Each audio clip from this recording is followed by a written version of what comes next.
Okay, so okay, now I'm gonna screw it up because I'm thinking too much. Paris Prynkiewicz. That's Yes, your name. you got it. Okay, thank you so much for being on the Loud and How podcast. Obviously, you know my name's Jared. Hmm. You have a podcast called Master Your Mental, and Hmm. it's been going strong for like 2+ years. You Yeah. started it right before COVID, which is Hmm. awesome. Hmm. Weird to say that it's still COVID, kind of. I don't know. Yeah. Hmm. And you have a book, which I Hmm. just finished reading today, actually. Got most of it done, but so yes, I can say I read your book. That's just a value that I have. If I have someone on, I'm not perfect, but I go, I'm gonna read your book so I can say I read your book, not just, oh, I read like 10 pages and we'll finish Hmm. it later, you know. So but yeah, so we have a lot of things in common. We're obviously two different people. You're a woman, I'm a man. Hmm. um, but yeah, tell me a little bit about your story. And I Hmm. know for people who haven't read your book or heard your podcast that one thing that stood out to me, a lot of things stood out to me, but when you talked about having a misdiagnosis, Hmm. I thought that was really interesting. Um, and I relate to some of that, or I've heard that too as well. But that kind of seems like that's a decent starting point because it's like you kind of had to figure out a lot of things after that. So what was Yeah. that? What was that about? Yeah, no, absolutely. And that actually happened when I was 16. So I wrote about it and talked about it in the book. So I was actually diagnosed with depression. And at the time, it was actually what was going on because I only had that period of depression. I didn't have like the manic side. That was when I was like 19. Okay. So from like basically like 15, 16, 17, a little bit of 18 was in that period of like depression. So got that diagnosis. And then I always thought, oh, this is like a misdiagnosis. But when I look back on it, that was all I had at the time. So the manic part didn't show up till like later with that. Okay. So I was on all kinds of different medications, like therapy, but what really stood out for me is not taking it seriously, really. It's just Okay. kind of basically what I mean by that is kind of being held back by the stigma of not wanting to share my Right. experiences because I felt like that would make it hard for people to connect with me, make them like uncomfortable or not want to get into these topics. So Right. I didn't feel like I could really move forward from it basically because I was blocking myself off from that by not wanting to, even in therapy, not using that time to really dive into past traumas and different things when it comes Sure. to like past abuse or like sexual abuse or different things with that of that nature, just kind of talking about what was going on at the time. And I think that's what led to the diagnosis of depression is because I remember when I was trying to bring it up, like, I think I might have bipolar. My psychiatrist at the time was like, well, you're getting straight A's in college, you're working Right. 2 jobs, you have like the social life, I'm not really seeing anything. But I was like, well, and that's when I started to have, like all this energy, like I'd be up, like working, then going to school and just like going and not being tired Right. and not being able to slow down or any of that. And it was really frustrating for me because now I understand a lot of from being on both ends of the spectrum, I guess what you could say is like being hospitalized and then going back and working at that same place. Yeah, So that's cool too. yeah. Um, awesome. Yeah, thanks for sharing. Well, so okay, so your diagnosis now, Mhm. or because I a lot of this stuff, it's like, oh, that was a long time ago, and then it's kind of like, Yeah. well, where are you now? Which maybe we can talk Yeah, about so the that later. But diagnosis, yeah, so basically what happened so got diagnosed with depression at 16, and then okay, at 19 was when I was hospitalized, and that's when I was diagnosed with bipolar right, 1 disorder, which is when I was having like all of those things happening with like all these different like symptoms, I guess you could say, is like having all this energy, like just not being able to like slow down and like the racing thoughts and kind of like really like disconnecting from like reality a little bit and not Right. feeling like good, or just basically having this facade for so long that like you're trying to maintain and keep up because you don't want people to, oh, like what's going on with her? Like, what do we do to help? You Right. know, trying to avoid that. And then also a lot of that was because I wasn't comfortable with being vulnerable at the time. And now obviously I am, you know, I'm out here like talking Yeah. about this, like my whole story, like I Yeah. published, like all of that. But what got me over that point was continuing to put myself in situations where I'm out of my comfort zone. So obviously that's what happened to me at 19, getting the diagnosis. And then now like still, you know, like doing everything that I do to like maintain my mental health, right? So like what does that look like? Like Right. what is that? So basically when you look at my life back when I was 19 and then younger before that, a Right. lot of the things that I did, like the environments that I was in, the relationships that I had, my habits, the way that I spoke to myself, the way that I treated my body, all of these things were negative and very dark. And then also kind of you catch yourself in a pattern of like, I can't do this, or I don't deserve support, or no one, you know, no one cares, or no one knows how to, like all of these different things. When really what I started to do is lay out kind of my life and say, well, this is the situation I'm in now. Either I can continue living this way, or what changes can I make? Like what things Right. can I control, right? Because you can't go back to the past and change these different things. And the more that you stay stuck in that, that will hold you back. So what I started to Right. do is change a lot of these things. So I got really into wanting to learn. So learn more about mental health, what bipolar disorder, like mental illness, support, these different Right. things. So getting involved with NAMI, and now I do different things for them, like different talks with their like free classes they have for family members.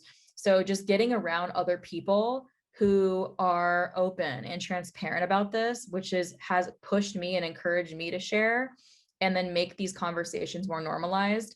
And then also doing different things that I never used to do, which is being grateful for where I am and Right. where I've been, and being able to express that, you know, every single morning. And then even, you know, doing like a little meditation to really actually, because before I couldn't even sit still. Honestly, like I couldn't even like sit still to like for a minute. Like it was Right. very hard for me. And now I relate to that yeah, totally. and Oh, now I that's still I funny. still have that too, but just practicing that, like Yeah. I don't do it, Wow. and I don't do it every single day. Like I'm not gonna come on here and say every day I get up at 5 a.m. and do journal and then a run. And like I Yeah, don't. like a monk. Yeah. No, it's not, Yeah. it's not Yeah. perfect, but I Yeah. make sure I'm doing something, like always doing something for myself. And whether that looks like journaling, writing out my experiences, like when I have something come Yeah. up where it's like a conflict or like an obstacle or something is going on, you know, having awareness of that. Because before I didn't, it would just be everything was always like in a constant state of chaos. Right. So yeah. So Yes, I get that. Wow, you're saying so many good things. And just so you know, I feel like a fan of a band. But your book right here, if oh, you see all these you see all these stickies. oh my Me and goodness. my like struggling with reading comprehension mind. It's just I there's love like stickies, there's like sticky notes or like post-its, and then also probably like every single page almost something's like circled or like, yep, yep, I understand. So anyway, I love try to that. do my homework. Try to well, because I'm getting something out of it too. It's not just it's Yeah. not just like I want to read so I can ask you cool questions. It's like no, I No. want to learn from people's stories, and I like to. Well, I aspire to write too. Have Yeah. not written a book yet. I've sat down to try it multiple times, but it will. I keep saying it now. I feel like I have 100 episodes of me repeating a lot of the same things. Like I used to run a lot. It's like maybe You'll I do should do that it. again. Anyway, well, I did want to ask you about the book, like how long it took you to write it, just out of curiosity, because that's Yeah, so I actually started it probably, it took me, so honestly just started writing it kind of for myself to right, like track the history and right, different things. like a But journal then, kind of thing. yeah, like a journal almost. But then what happened was, after interviewing so many people who've written like multiple books, you know, like that, and then reading their books has really encouraged me. Yeah, that's a That's good what made one. me that's what made me think of, look at it differently from the lens of like, who am I hurting by not sharing this information? Who could potentially help that person reading it, or that person who is a family member, a friend, someone they care about, who maybe they don't understand bipolar disorder, or like, why is this person acting like this? Like, I don't know how to help them. I don't understand it. I'm exhausted. I don't feel like I can ever support them. And that's what it is about, is showing them like, literally, here's where I was. And then to also show people and be transparent, like, obviously where I am today is much different, but I'm not perfect. Like, I still have days where, you know what, if I'm not doing things like exercise, like I like to go out. I used to run a lot, and then I kind of stopped doing that. I stopped working out. Like, I really didn't eat well. So getting into like a routine of planning out my meals, and especially like it's all the simple things you hear, like drink your water, like to go outside, get a walk, get fresh air, who you surround yourself with, right? Because it really is true. Like, the environments you put yourself in, if you're around people who are very motivated, and like the areas that I am in, that really pushes you also to do that as well, and really improve yourself, and always want to work at that. Because I used to put myself in places where it was like almost acceptable to just stay there, and like, we're stuck, we can't change, we can't move forward, life sucks, when really, you know, you have a place to sleep, you have food to eat, you have something to drink, you're able to read, you can write, you can see, you have relationships. Like, there's so many things that you can list that you have that so many people don't have. And there's people out there looking at you and being like, I wish I could be like this person, or have this person's something, or whatever it is, right? So, because that's the thing, is we all have had experiences, and whether or not you're diagnosed with bipolar disorder, or you've been hospitalized, we've all had moments where we struggle with our mental health. Maybe we're going through a change or a transition in our life, or you lost a job, or lost an opportunity, or lost a friend or family member, or something is changing, and it's a big change that has an impact on you, and nothing is wrong with that. So normalizing that for people is something that helps people say, okay, I can come forward with this, I can talk about this without feeling weird, or feeling shame, or feeling fear or judgment. Because oftentimes when people have those reactions of like judging you, they feel uncomfortable. Like, they've probably been in environments where they've been taught or conditioned, like, you don't talk about that, you don't share that. And then you and me are so open, you know, it's a new thing for people. So so awesome. Okay, so I have a lot of thoughts on what you're saying. yes. Hey, you're the guest, so you just say whatever you want. No, I love it. I love having these conversations. If I didn't, then well, I wouldn't have a podcast. And still, it's like I've had a diagnosis. How old are you now? 27? 27. Okay, cool. I guessed right. I'm not good at math. You said 2014, you were 19. That was when you were in the hospital. See, I do remember what I read. December 22nd, 2015. Yeah, you're good. That's right. January 5th, 2015. Yeah. Is that right? Okay, I'm weird with dates with my own life. Like, I could tell you every hospitalization. I'm like, yeah, that was February 2000, blah, blah, blah. Yeah. Anyway, and then other things, people are like, do you remember when I told you that? I'm like, nope. No, just kidding.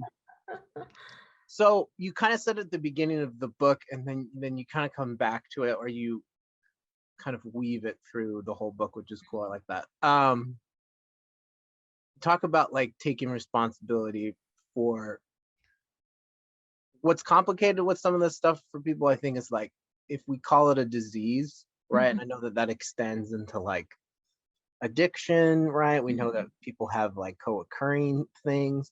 So sometimes if it's like a disease, it kind of is like detached from responsibility. It can be, right? It can be. It like, oh, I'm making all these choices because I have a diagnosis. Then it's like there's still consequence for those decisions. Like, people can get hurt, and it's kind of like if you go to court, right, and you do something wrong, you go, well, I have an illness, that's why I like hurt that person, right? And the judge is like, well, maybe you get off because you need help, but you also kind of like you get what I'm saying. So like Yeah. what you're talking about with taking responsibility was the same exact thing that happened to me. I Mhm. had like 7 or 8 years, and then when I almost 7 or 8 years of having a diagnosis, or 7 years, and then I didn't fully, like, the acceptance wasn't like Mhm. total, if that Yeah. makes sense.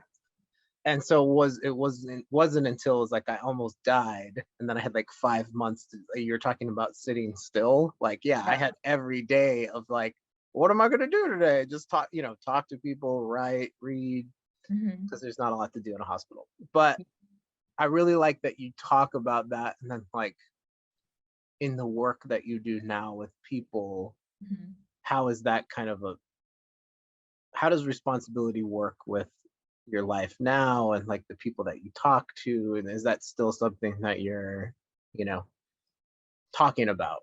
Yeah, Or no, definitely. And I feel like that's always something, that's really something that did cause a lot of change for me because I used to go more towards like the past and like blame and like saying like, okay, well, I'm this way because of this. And then the Mhm. thing that I learned is when you put responsibility on something or someone else, they have the power. They're in control, and Right. you need to wait for them or this to change because you basically told yourself that you can't do anything. The answer is no. It's always going to be no. You're going to have to stay where you are.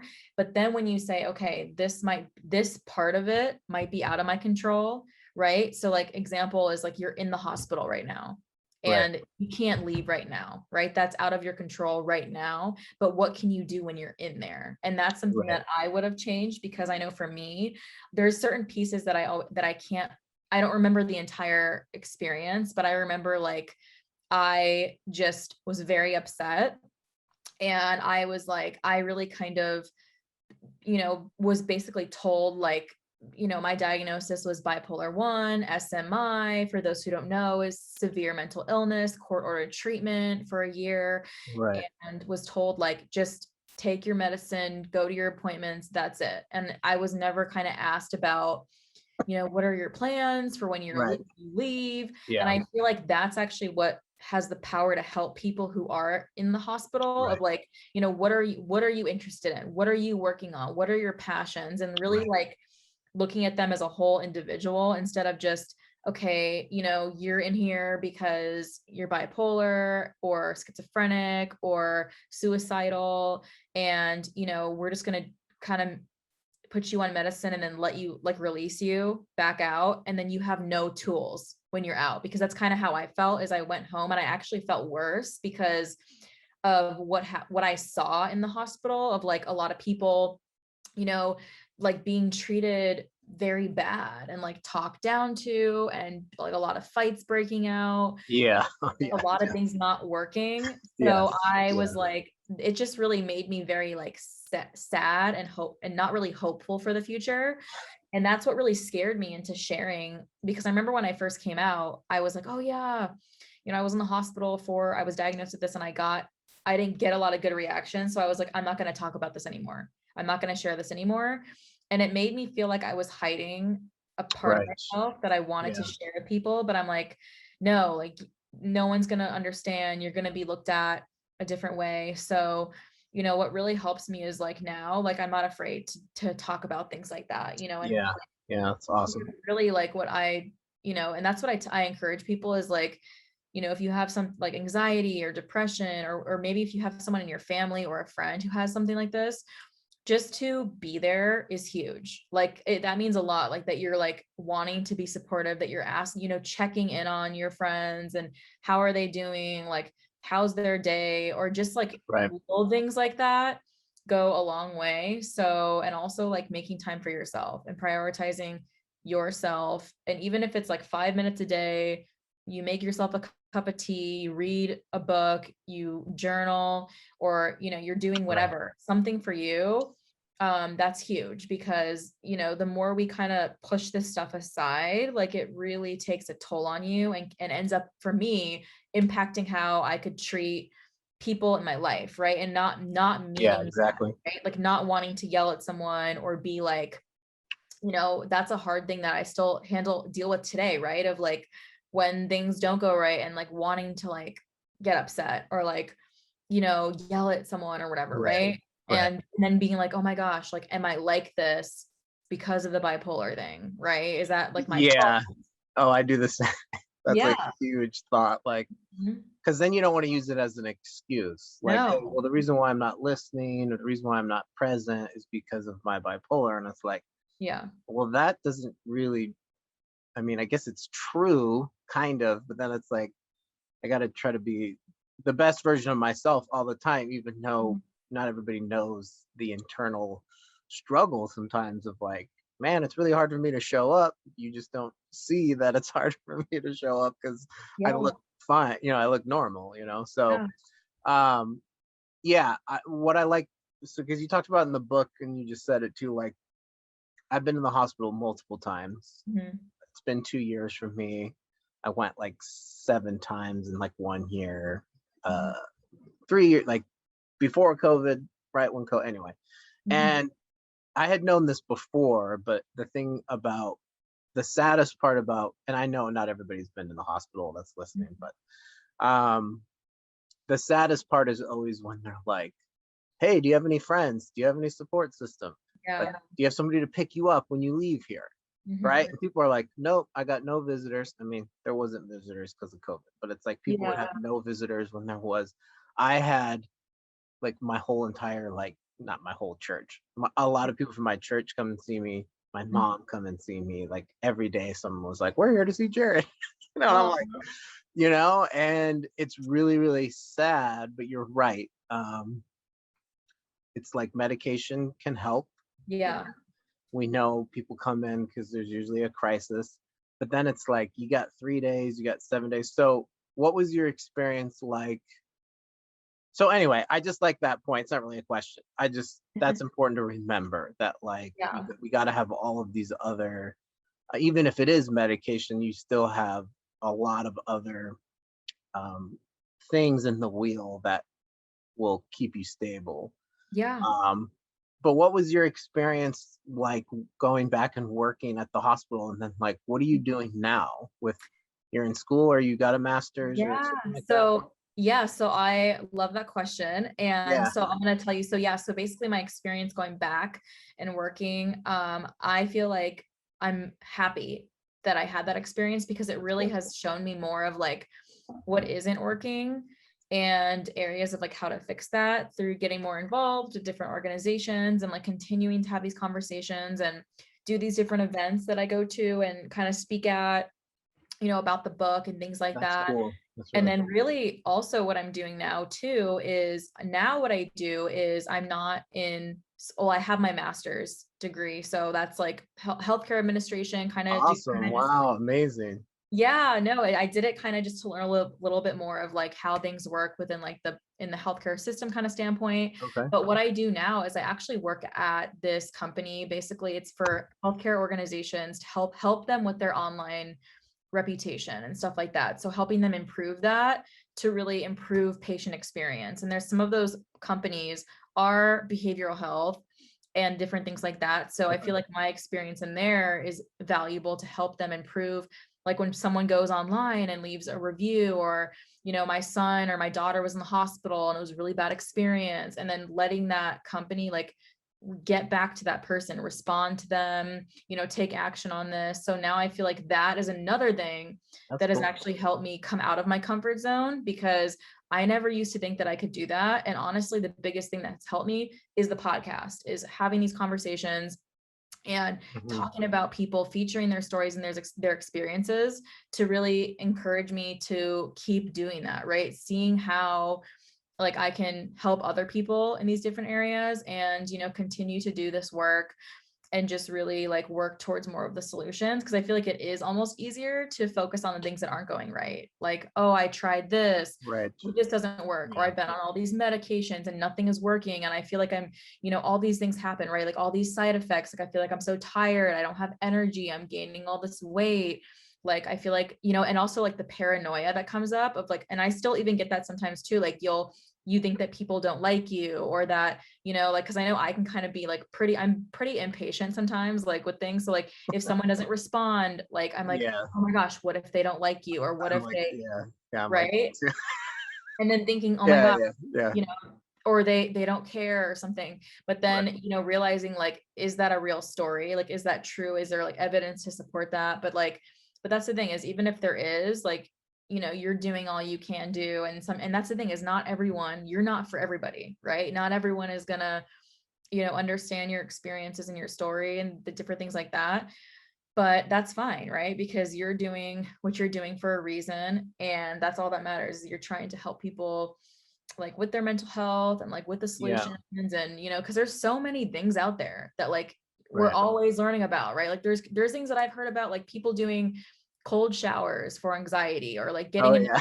Reddit. I do, I've done it. And I'm like, I I'm know. not tough, guys. I Or don't like even look tough. ice But okay. baths, right? Or like getting into cold, you know, a cold plunge and different things. And I hate the cold. Oh And gosh, I did and that once with my buddy. yes. The freeze, I Yeah, was like, let's see how long we can last. And I know. it was It's like hard. It's four hard. minutes. I was like, he was like 8 minutes. I was like, dang it. I know. Next time. It's hard. Well, Mhm. yeah, yeah, it's everything you're saying is true. And I think I think my mom said this to me, which she's mom, sister, brother-in-law, probably, top three people I've gone to for the most advice, Yeah. there's other people too, but that's like my family right there. And my mom was like, well, have you tried everything? Right. I was like, anytime I'd be struggling, she's like, oh, well, how about this? Right. Have you tried this? It's like, have you tried like going on a run when you feel what, and it's like Yeah. most of the time, none of us can say, I've tried everything. I mean, no one can say that, Mhm. but trying things that's just part of the human experience, right? And it's like Yeah. until you move and like take action, um, if you stick with it, right? Like the whole thing of fear. I mean, fear just causes you to not do anything. Right? Yeah. That's all it does. It causes you to go, I'm not going to open up. I'm not going to share. I'm not going to take a chance. I'm not going to, and love and life is really on the other side of that. Yeah. You know, Mhm. that's how you really experience joy and peace and like Mhm. adventure and beauty is like you go out and you live, and that's a beautiful thing. And now when you're in it, if you're suicidal, I don't know if you've ever been suicidal. I know you kind of talked about Yeah. how you kind of fully weren't, but you were Yeah. close to that, Mhm. which that's your story. I mean, I've been Yeah. suicidal so many times, and it's like, I know. Mhm. wow. So anyway, you get what I'm saying. But I just love that you're saying that because um it's kind of a mystery sometimes. I mean, our context is America, right? And I know people listen from all over, but Mhm. we have a lot of resources here. I mean, obviously people are living in poverty and Mhm. don't have access to a lot of things, but the Yeah. majority of us do, and we don't even sometimes realize like, wow, there's like, you're feeling lonely, like there's so many things you can go do. Just no one's gonna stop you, right? Yeah. So you're in it more than I'm in it. I'm Mhm. wanting to kind of work in the mental health field, but I've kind of mostly not done that. And you work with NAMI too? Is that what you said? Yeah, so they have actually free classes. So it is a Yeah. really cool resource because there are a lot of them they do on Zoom, or they'll do in-person ones that are free for Right. people to come. So like Family they'll to have, family. Yeah. yeah, family to family. I And work with NAMI too as a speaker. yes. Oh Yeah. my gosh, amazing. Yeah, so Yeah. you So totally understand. I know that's why I was like asking you about. I've done In Our Own Voice. Have you ever heard of that? Yes, I did that one too. I love it. Yeah. So I've been doing that for like 3 years. Oh my And I gosh. did Ending the Silence. Yeah. I'm 36 now, so as of November. So the cutoff's like 35. I'm like, dang it, I can't do it Um, anymore. Because they like it's mostly anyway, Ending the Silence. Do you know about that one? That's like for schools, teachers. So yeah. anyway, before COVID, I got to go to like Ontario, Pomona, all these places by me, and like meet teachers and like talk. So that was cool. Now Yeah. we're all spoiled by Zoom, and now I'm like, oh, I don't want to go talk to people in person. No, I'm just kidding. But now, so but do you do speaking, or you do just volunteer with the Yeah, group? so I do all of that kind of stuff. So I've done like well, actually, I had an event actually that a friend of mine put together. So it was like a women's empowerment event. She wanted me to come and actually speak about Cool. I mental think I health. saw that on your Yes, as like page. talk about the lessons inside the book about how to Cool. prioritize mental health kind of on a daily basis. And then I actually have two more coming up as well. Actually, one of the other speakers at the event, she's another friend of mine who's a business coach. She's putting together an event and wants me to again come and speak about mental health on that topic. And then another Awesome. lady I met is having an event in June and wants me to come speak about the same thing. So now, and I like it Oh, because I used to be very shy, super okay. shy. There's like no way I can talk in front of people, no way I Yeah. can do it. But that's the thing, is the more you do these things, so this is your comfort zone is like small, it starts to Right. grow. Right. And then you actually start to like doing these things because it helps you connect with people and then meet new people and then be able to help them on a deeper level. So, and that's what it is like, because I know every time I hear someone else, like if I go somewhere and I hear someone speak, I always take something away, and I'm Oh, always for taking notes. sure. I'm always writing things down. Yeah. So Amazing. We're very similar. I mean, most of my speaking's been with NAMI. yeah. I did a program called Courageous Minds back in like 2015, which was Okay. through, and I got this. The coolest thing I got to do, not that the stuff with NAMI is not cool, but I got to speak in Claremont High School, which is just the high school here, and they Mhm. did like a suicide prevention assembly, and I spoke Wow. to like the whole school, so it was like 2,000 students. Oh, Yeah. that's amazing. Yeah, and I made like a little video. I'm always making about it, and but I would love to do more of that kind of outside of NAMI, and Yeah. so when I hear you talking about that, I'm like, that's awesome. And like, I don't know, I still get, when I was a kid I wanted to act, so I like loved attention and like the stage, and Yeah. now I'm like, Mhm. well, that wasn't always a good thing. But so I coped with my mind. But anyway, so you like to speak, you're doing the podcast, you're doing you already wrote a book, which is amazing. And wait, how long did it take to write? I think we were talking about So a that. couple years, A year, yeah. a couple So a years. couple years, and then actually when I really got serious, it took me a year. So I actually worked with an editor who was amazing, actually out in London, and then I had a designer help me with like the design, like Sure. It's a the process. insides, Yeah. all that kind of stuff. So yeah, so Yeah. probably a year after that, but then I actually committed to like finishing it and was like, and then all right, I'm gonna Awesome. outline it. And I know it's honestly like it's harder after you've written it to like, or then like you need to organize it and then figure out all these other things. And like I think you're always learning. So like even after you do something, you can always say, oh, like I could have done this better, I would have done this differently, or change this. But you know what? That's the thing, is like you did this thing, like you wrote Yeah. this book and you've Amazing. impacted these people. So that's what it is. And to really just celebrate yourself and like the wins that you already have, right? And the things that you've already accomplished, because that's what it's all about, is giving yourself more credit. Because I definitely know for me, I've always been more harder on myself Oh than yeah. I've ever been on others. And like honestly, like if you can get inside your own head, would you say some of the things that you say to yourself to other people?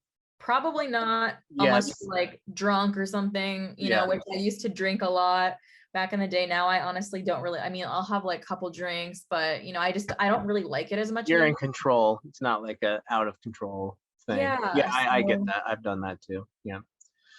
Yeah. Oh, but what you just said, the self-talk, right? Like the talk yeah. you have in your head. Hmm. My experience as a kid was, my dad was, we had a really bad relationship, and like he was really abusive. So it's like, that's the voice that's in my head a lot, is like, always thinking I would screw it up. So Hmm. I'm like, I'm not really mean to other people. I mean, in high school I did some dumb things, but Yeah. But I'm like, would I ever just like, none of my friends are saying the thoughts that I'm thinking. They're not like, oh, you suck, man. I don't want you to, sit here and talk with me, right? But you say you Yeah. did it to yourself. Um, so you talk about stigma in the book a lot. You kind of Yeah. have a whole chapter on it. And then in the end, you talk about um uh let's see. You were saying basically like what would the world look like without stigma, Yeah. right? Which I think is a beautiful thing to imagine. And I don't think I've not that I've read like every mental health book, but a lot of people talk about it, but I don't think I've ever heard anybody say kind of that. I think they just say, Yeah. well, stigma's a thing. Um, and so I thought that was really beautiful that you said that. And so what do you think, like, do you think that the biggest thing is just kind of what we've been talking about, which is we're just both being really open about our struggles, which Yeah. obvious for I'm trying not to say obviously so much. I keep saying obvious. It's like, no, it's not obvious. Yeah. No, It's it's easier for me than yeah. you because it's like I'm like, well, I've been doing this for years. I started a podcast on purpose. Yeah. But for a lot of people, there was like this one stat that said like, takes people like 10 years to ask for help, and that could be Yeah. true for other uh, addictions too, right? 10 years to go to a meeting, right? Yeah. So, like, do you think it's just that we just need to talk about it more? Or Yeah. what else is So there to that you think?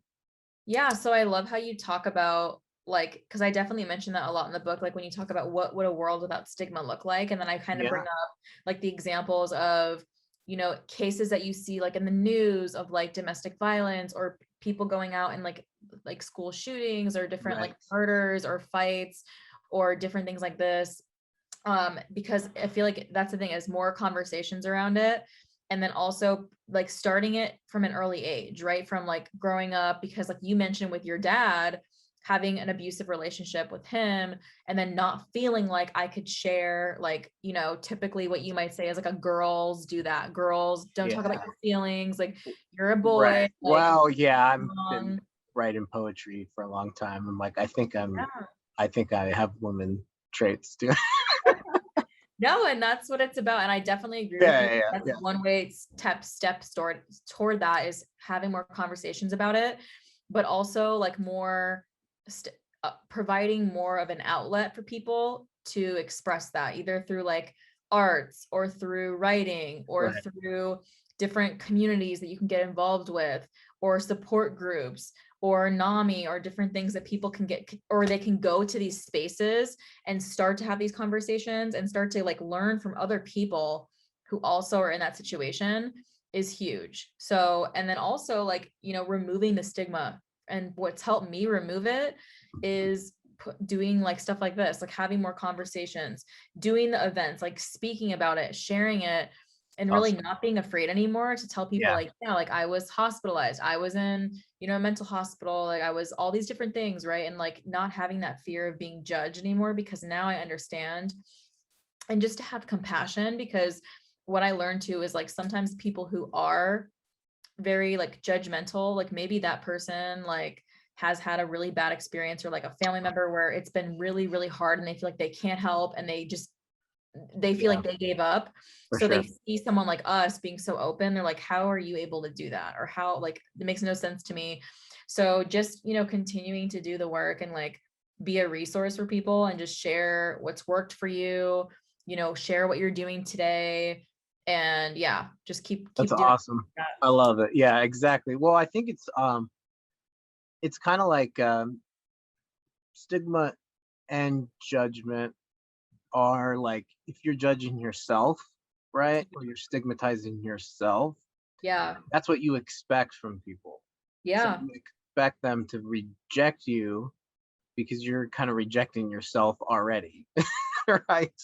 And you Yeah. talked about failure in one of your, I haven't listened to every episode, obviously, it's a lot of episodes, but we both have like 100 episodes ish. So many. So well, you got more than me for doing it for 2 years, which is amazing. So I will Uh, one day listen to all of them. So oh, yes. anyway, if you guys go check out the podcast, it's a lot of episodes. So but you talked about like the failure, like if you expect to fail, Mhm. it's like you're already failing, Yeah. because then you don't do anything, or you're sabotage what you're about to do. Like, oh, I Yeah. said I was going to run 20 minutes and I just ran 2 minutes. I suck. Mhm. So sometimes it's like that. Like if you already think you kind of, your identity is wrapped up in the symptoms Yeah. and the diagnosis, then yeah, you're never going to share, or you're not going to share very much, because you're kind of, anyway, that's just my experience. It's like, but it Mhm. still is, sometimes it's always a, I share my story and sometimes I'm like, why did I just tell that person that? Yeah. Mhm. And it's not, I'm not ashamed. I just Yeah. go, wow, this really is a huge part of who Jared is, right? It is these things. I mean, not that my identity is 100% in that. That's Yeah. an interesting conversation too. But Mhm. I'm like, yeah, I'm never gonna not, like, when I tell people I have a podcast, they're like, oh, what's it about? You're like, well, what am I gonna say? Oh, it's about sports. It's like, Yeah. no, it's about mental health. And they're like, do you struggle? And it's like, Mhm. wow, glad you asked. Let's talk for the next hour. Random person that I just met. No, I'm just kidding. But that's amazing. Yeah, I love what you're saying. So you're speaking, you got a book. Do you, is writing something that you want to keep doing? Do you want to write like another book? Is that something you've been asked before? Like, do you like to Yeah. blog? Yeah, so I've been asked that before, and I do plan to do more in the future with that. Okay. But I love also like how you touched on failure, because that has Yeah. actually been a huge thing for me, is like basically rewiring how you view failure. Instead of as a Yeah. bad thing, it's a good thing, because you actually put yourself out there and tried this thing. And now going forward, like what to do to make changes, right? To what didn't work before. So like putting yourself out there and, like, talking about your podcast and like having people who are like, what's it about? And you're like, I don't want to say, because I'm like, I don't know. Like doing Right. these different things and like being like, oh my gosh, like, like you failed at this because Yeah. like I've definitely had like, especially like in school, right? Like I know I was really bad. I think I was so bad at chemistry, or I couldn't, like, I would Oh always my get F gosh. Me on all too. the tests. And I was like, oh my gosh, like I'm a failure at this or Right. whatever. But that's the thing, is like, it's all in your perspective and how you view it Right. and yourself, right? But the Right. fact that you're continuing to try to get better and you're not giving up is a great mindset. And that what's really helped me is reading a lot of books. I try, like I read like 40 books a year or whatever, 30, like I don't know, like not every year, but like for the past Yeah. You 3-ish years. said, oh, sorry to interrupt you. I just, okay, in the book, see, I remember Mhm. this, towards that, you said you Yeah. read 100 books in 1 year. Yeah. And so what, Right. that's amazing. I want to know what you read, but obviously you don't tell us that now, or you could recommend something. Maybe we've read some of the same stuff, because I'm trying to read more too, and I'm always like spending way too much money on books. So Yeah. stories, everything. Like I want to, yeah. I forgot what we were just talking about. You were saying failure, and then you were saying reading, like getting educated.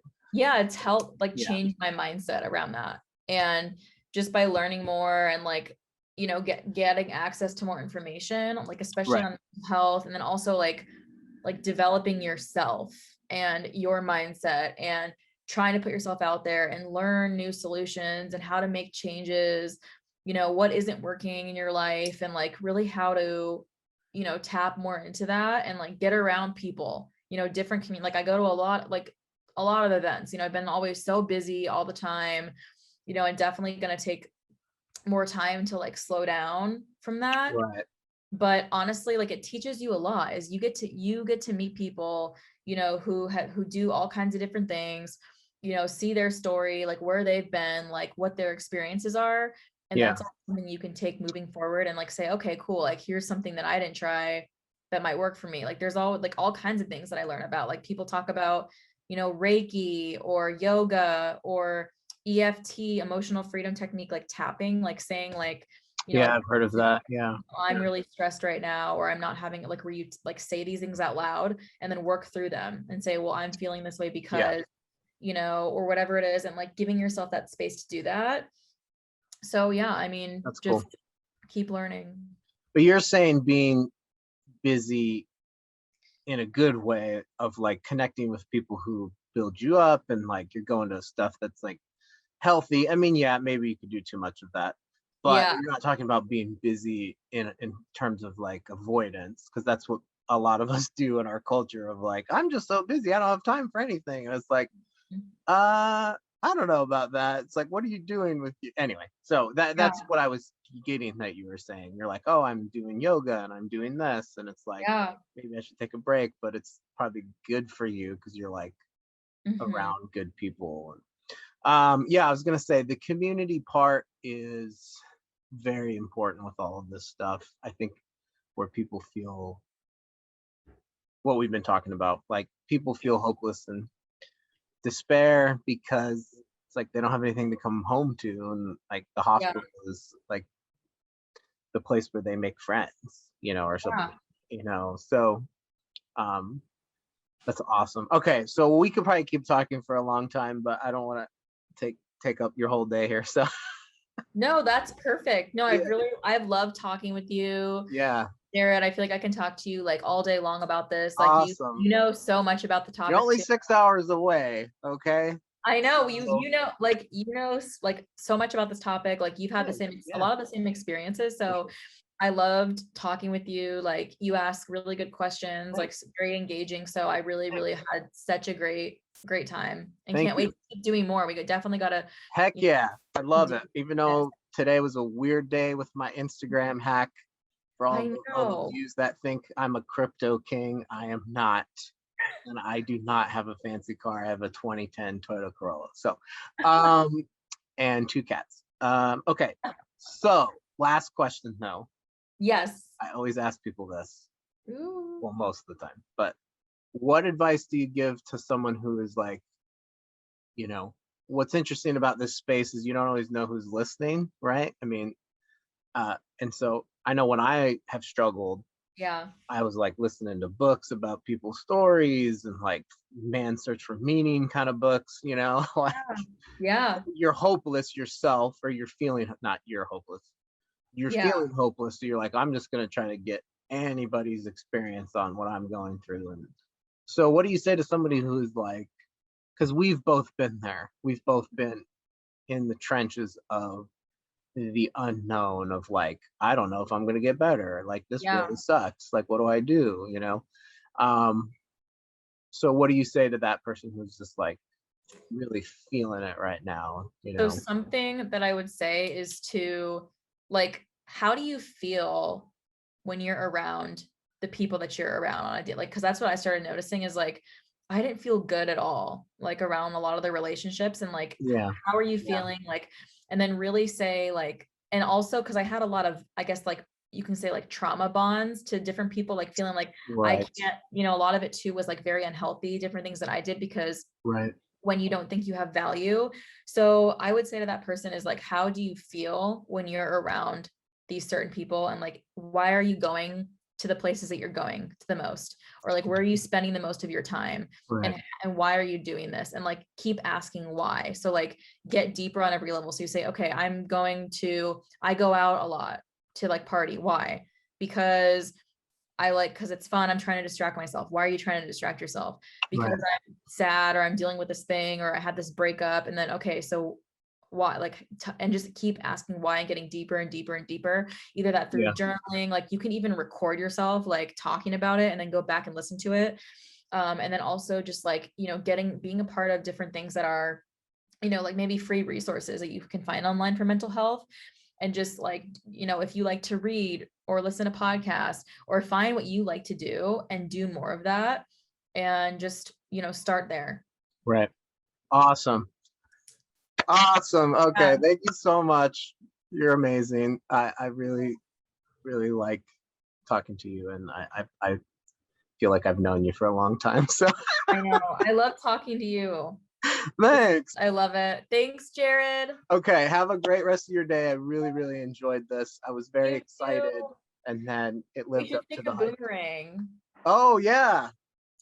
Let's Oh, do a I'm little not cool. and I I don't can do boomerangs. and I can save it, and then because I know your account was hacked, but we can still take a boomerang anyway. Okay, well, I Okay, might send you ready? a request. What am I doing? Smiling? Just do like a smile. Yeah, ready? Go. Yeah. Yes, I Oh, love it. cool. All right, Okay. awesome. All right. Have a great rest of your night. I appreciate it. Bye. Okay, bye.